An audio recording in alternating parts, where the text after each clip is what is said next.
भारतीय सेना की ताकत, आन बान शान की झलक हम आपको दिखा रहे हैं।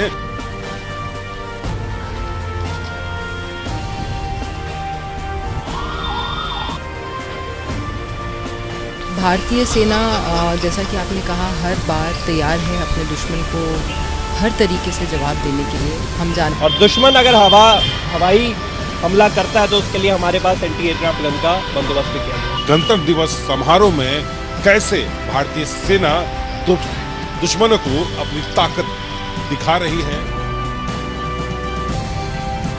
आप सहज अंदाजा लगाइए कि एक वो समय था कि जब हमें एक सुई की भी जरूरत पड़ती थी तो हम विदेशों पर निर्भर हुआ करते थे।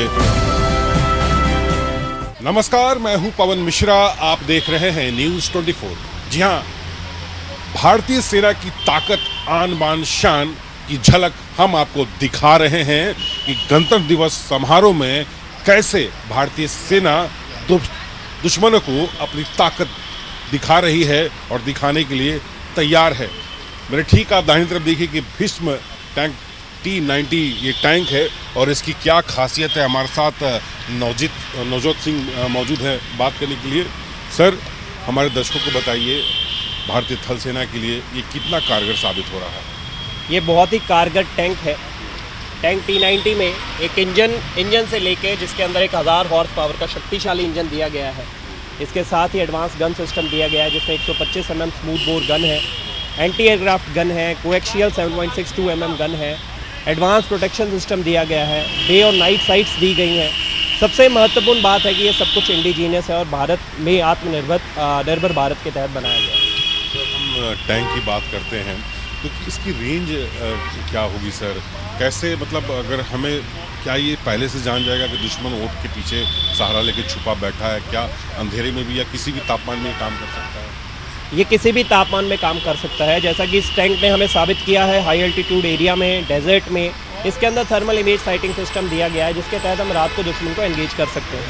मिसाइल कैपेबिलिटी दी गई है जिससे इसकी मारक क्षमता 5 किलोमीटर तक बढ़ गई है, तो हम टैंक टू टैंक बैटल में 5 किलोमीटर दूर बैठकर भी दुश्मन को एंगेज कर सकते हैं। टैंक की जब बात हो रही है तो सबसे अहम रोल टैंक की अगर बात करें तो चक्की का होता है सर।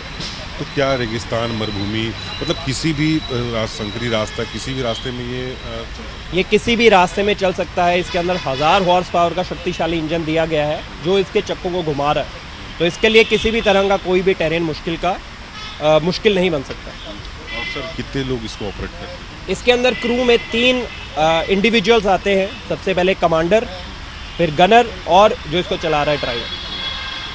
एरियल के माध्यम से भी आपको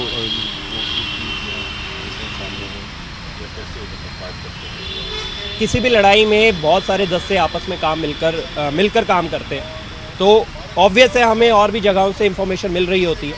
और दुश्मन अगर हवाई हमला करता है तो उसके लिए हमारे पास एंटी एयरक्राफ्ट गन का बंदोबस्त भी किया गया है। बिल्कुल। भीष्म टैंक T90 जो है, इसकी झलक हम आपको दिखा रहे हैं। कर्तव्य पथ पर टैंक T90 अपनी ताकत दिखा रहा है और भविष्य के युद्ध के लिए भी पूरी तरह से तैयार है। इसके अलावा हम कुछ और मारक टैंकों के पास आपको ले जाएंगे, कुछ और टैंकों के बारे में जो है आपको हम दिखाएंगे। साथ ही साथ ब्रह्मोस मिसाइल जो कि भारतीय थल सेना की आन बान शान है, इसके बारे में बताएंगे। आप ठीक मेरे बाएं तरफ देखिए, ब्रह्मोस मोबाइल स्वायत्त लॉन्चर ये है। हमारे साथ सूरज सिंह है, उनसे हम बात करते हैं। सर, ब्रह्मोस भारतीय थल सेना के लिए कितना कारगर है भविष्य के युद्ध को देखते हुए? ये विश्व की फास्टेस्ट सुपरसोनिक क्रूज मिसाइल है। ये ध्वनि के 3 गुना इसकी स्पीड है और अगर मैं मारक क्षमता की बात करूं तो इसकी मारक क्षमता 400 किलोमीटर तक है, जिससे कि ये दुश्मन को उसके घर में नस्ते नाबूद करने में पूर्ण रूप से सक्षम है। And in short we can say that it acts as a force multiplier. कितने जवानों की ज़रूरत इसको पड़ती है इसको पूरी ऑपरेट करने? Sir, due to the classification of the equipment I can not share these details. और सर, अगर देखा जाए बॉर्डर की एरिया की हम बात करते हैं तो जैसे आपने बताया मारक क्षमता की आपने अगर बात किया तो टेक्नोलॉजी की सबसे बड़ा अहम योगदान इसमें जो होता है। तो क्या ऐसे सिचुएशन में, अगर रूस यूक्रेन युद्ध की हम बात कर रहे हैं, ऐसे सिचुएशन में भी ये खुद मतलब दुश्मनों को कंट्रोल कर सकता है? It has a cutting edge technology, so it can operate in all weather, in all terrain, and It can operate anywhere. बिल्कुल ब्रह्मोस मोबाइल स्वायत्त लॉन्चर इसका नाम है, और जैसा ब्रह्मोस जैसा नाम है वैसा इसका काम भी है। और साथ ही आपको पूरी तस्वीरें हम आपको दिखा रहे हैं कि ये जो लॉन्चर है, ये लॉन्चर कोई साधारण नहीं है, असाधारण ये लॉन्चर है। और आन बान शान जो है अभी ये भारतीय थल सेना के लिए है। अगर इसकी तैनाती, अगर इससे पहले अगर देखा जाए तो जो तनाव हुआ था भारत और चीन के बीच, जो तनाव हुआ था, 50,000 सैनिक भारत के थे तो 50,000 सैनिक चीन की तरफ से भी डटे हुए थे। और जब सेना जब कम की गई तो सेना तो कम की गई, लेकिन ब्रह्मोस को वहाँ से नहीं हटाया गया था। यानी इसकी ताकत का सहज अंदाज़ा इस बात से लगा सकते हैं कि ड्रैगन के सैनिक भी ब्रह्मोस से डर गए थे। कुछ और आपको हम दिखाएंगे, टैंकों के बारे में बताएंगे, लॉन्चर के बारे में बताएंगे और दिखाएंगे कि कैसे गणतंत्र दिवस समारोह में ये सारे मारक टैंक जो हैं आन बान शान बने हुए हैं। बाद अब हम आपको नाग की तस्वीरें दिखा रहे हैं। हमारे साथ लेफ्टिनेंट ऋतिक चौधरी मौजूद है जो कि नाग के बारे में आपको जानकारी देंगे। सर, नाम सही लग रहा है कि भयंकर खतरनाक यह मिसाइल? सर, ये नाग मिसाइल सिस्टम है जो कि एक इन्फेंट्री कॉम्बैट व्हीकल BMP-2 के ऊपर माउंटेड है। जैसे कि आपको इसके नाम से पता चल रहा है कि ये missile anti tank guided missile है जो कि फायर एंड फॉरगेट के उस पर काम करती है। इसका क्या है, आप एक बार टारगेट को लॉक कीजिए, उसके बाद भूल जाइए। तो ये एक एनिमी के किसी भी प्रकार के टैंक को बर्बाद करने की क्षमता रखता है, चाहे वो दिन हो चाहे वो रात हो। अच्छा, टारगेट को एक बार आप लॉक कीजिए फिर आप भूल जाइए, ये टारगेट को। अच्छा, हाँ जी। मतलब एक बार में कितना मिसाइल निकलता है? इसमें 6 मिसाइल हैं, एक बार में 6 मिसाइल निकल सकती हैं, और ये 4 किलोमीटर तक की रेंज में किसी भी दुश्मन के टैंक को बर्बाद करने की। अगर आप नाग सांप को देखिएगा तो फन फैला रहता है और डस मारता है, उसी तरह ये नाग मिसाइल सिस्टम यानी नामेस जो है वो उसी तरह से अटैक करता है। यानी दुश्मन अगर ये सोच रहा है कि घने जंगलों में जाकर वो छुपा बैठा है, वो बच सकता है, लेकिन भारतीय सेना की नज़रों से वो बच नहीं सकता है, और साथ ही साथ नाग जो सिस्टम है उससे बच नहीं सकता। तो ये हमारी भारतीय थल सेना की आन बान शान और ताकत बनकर डटी हुई है। लेफ्टिनेंट सौरभ प्रताप सिंह है हमारे साथ, और सौरभ से ही हम जानते हैं। लेफ्टिनेंट, सबसे पहले हमारे दर्शकों को बताइए ये सारथ क्या है और भारतीय थल सेना के लिए कितना ताकत बनकर उभरा है? Sarath is a Indian version of BMP-2, so it's an infantry combat vehicle. Now we are manufacturing it in Ordnance Factory Medak. तो अभी मेडक में हम इसको ऑर्डिनेंस फैक्ट्री में मैन्युफैक्चर कर रहे हैं। इसके आर्मामेंट्स में हमारे पास इसका 30 mm ऑटोमेटिक कैनन है, 80 GM मिसाइल है, उसकी 4 किलोमीटर की रेंज है, जिसमें आप किसी भी टाइप के टैंक को हम बर्बाद करने की कैपेबिलिटी रखते हैं। And we have 7.62 mm PKT machine gun है इस पर। और इसमें लेटेस्ट मॉडिफिकेशंस के बाद जो कि CTI है, कमांडर थर्मल इमेजर, उसके बाद एंड टेस्क एक और साइट है जिससे गनर और कमांडर, ICV कमांडर रात में भी दुश्मनों को एंगेज कर सकते हैं और उनकी विजिबिलिटी बढ़ी हुई है। लेफ्टिनेंट, ये बताइए, अगर हम बात करें बर्फीली इलाकों की, हम बात करते हैं, क्या वो वहाँ पर ये कारगर है? आमतौर पर जैसे अभी ठंड का मौसम है, चलिए यहाँ तो कोहरा नहीं है, क्या ऐसे धुंध इलाकों में भी ये कारगर है साबित? ये हर इलाके में कारगर है, from any Indian challenging terrain, from high altitude, obstacle ridden, urban warfare, this deserts, so this can be paradropped also.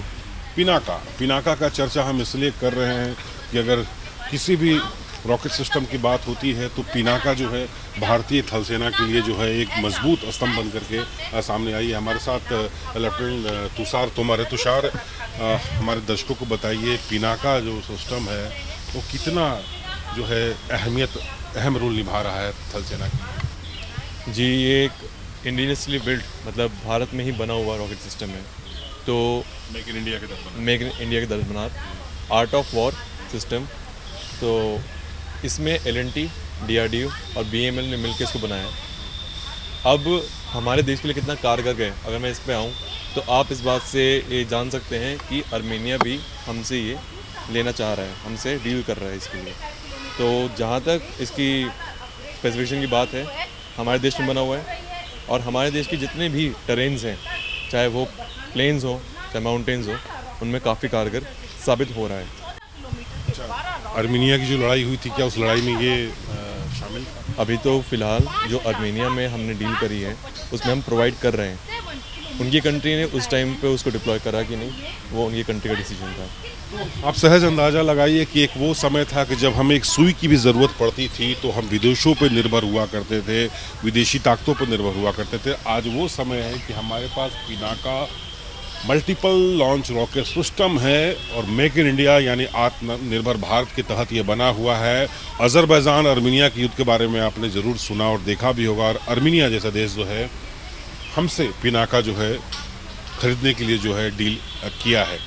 कुछ और तस्वीरें हम आपको दिखाएंगे, कैमरा पर्सन कलिकांत झा के साथ लगातार मौजूद हैं और उनके कैमरे के माध्यम से हम दिखाएंगे कि भारतीय थल सेना किस तरह से लगातार जो है, यानी जो कहा गया कि 2047 तक पूरी तरह से आत्मनिर्भर भारत की तरफ हम बढ़ेंगे और भारतीय सेना में जितनी भी हथियार, मिसाइल और रॉकेट लॉन्च होंगे वो बिल्कुल मेक इन इंडिया के तहत होंगे। तो उसकी शुरुआत कैसे हुई है ये हम आगे कुछ और तस्वीर दिखाएंगे। महाभारत की युद्ध के बारे में जब आप पढ़ते और सुनते हैं तो वहाँ एक किरदार है जिसका नाम संजय है, जो कि पूरे युद्ध की घटनाओं के बारे में बताता है। लेकिन आप देखिए भारतीय थल सेना के पास भी एक संजय है और इसकी क्या खासियत है। हमारे साथ लेफ्टिनेंट कर्नल सुट्टिका दत्ता मौजूद है जो कि हमारे दर्शकों को आपको बताएंगे कि क्या खासियत है। मैम, हमारे दर्शकों को बताइए संजय की क्या खासियत है और कैसी आन शान भारतीय थल सेना के लिए बना हुआ है। जय हिंद। मैं लेफ्टिनेंट कर्नल श्रुतिका हूँ। मैं कंटिंजेंट कमांडर हूँ बैटलफील्ड सर्विलेंस सिस्टम की, जिसका नाम संजय भी है। आपने बहुत ही उम्दा तरीके से समझाया। ये एक ऑटोमेटेड सिस्टम है जो इंटीग्रेट करता है हमारे सारे ग्राउंड और एरियल सेंसर्स के इनपुट्स को और उनको प्रोसेस करके एक कॉमन सर्विलेंस पिक्चर बनाता है हमारे बैटलफील्ड का कमांडर्स के लिए, असिस्ट करता है उनको डिसीजन मेकिंग के प्रोसेस में। ये सिस्टम जॉइंटली और इंडिजिनसली बनाया गया है भारतीय सेना द्वारा और भारत इलेक्ट्रॉनिक्स लिमिटेड द्वारा। 80% इंडिजिनस है और बहुत ही अच्छा स्टेप है हमारे आत्मनिर्भर भारत के लिए। मेरा नाम पवन है, लेकिन भारतीय थल सेना में भी एक बजरंग भी है और इस बजरंग की क्या खासियत है लेफ्टिनेंट अभिजीत है वो आपको बताएंगे। अभिजीत, हमारे दर्शकों को बताइए बजरंग की क्या खासियत है। सबसे पहले तो ये लाइट स्पेशलिस्ट व्हीकल है जो हम लोग अंग्रेजी में बोलते हैं। इसका नाम बजरंग पड़ा क्योंकि जैसे आप जानते हो इसमें जैसे ही गाड़ी दिखती है उतनी ही स्ट्रेंथ और पावर के साथ ये अपने दुश्मनों पे एक कमांड लाती है। इसमें ये खासियत ये गाड़ी जो है हमारे ऑपरेशनल एरियाज़ में जहाँ पे इंसर्जेंट्स और टेररिस्ट बहुत एक्टिव है उसमें इंडक्ट करी गई है और देयरफॉर ये नॉर्थ ईस्ट और कश्मीर में दोनों में इंडक्टेड है अभी। इसकी खासियत यह है कि एक बुलेट प्रूफ व्हीकल है। दूसरा, ये कुछ हद तक आईडी ब्लास्ट भी संभाल सकती है। 4 से 5 लोग जा सकते हैं इसके अंदर। 1000 kg के तो इसका पेलोड ही है और साथ ही साथ इसमें डिफरेंट टाइप के वेपन्स जो है हमारे पास MMG, ATGM वो भी माउंट हो सकते हैं। ये मैं कहूँगा कि एक गेम चेंजर है महिंद्रा डिफेंस ने जो इंडियन आर्मी के लिए बनाया है। पूरी तरह से मेक इन इंडिया, पूरी तरह से ये मेक इन इंडिया है, पूरे तरीके से इंडिजिनस है ये। लेफ्टिनेंट अभिजीत ने पूरी जानकारी दिया और इसकी खासियत इसलिए भी और अहम रोल इसका है क्योंकि आमतौर पर अगर बॉर्डर क्षेत्रों की हम बात करते हैं तो भारी वाहनों को जो है जाने में दिक्कत होता है और बर्फीली इलाकों की बात करते हैं या बरसाती मौसम जो होता है उसको दिक्कत होता है। लेकिन इसकी जो खासियत है आपने देखा और सुना कि कैसे ये गेम चेंजर जो है साबित हो सकता है और कैसे सामने वाले पर अटैक ये बड़े ही आराम तरीके से कर सकता है। कैमरा पर्सन कलिकांत झा के साथ पवन मिश्रा, न्यूज़ 24, दिल्ली।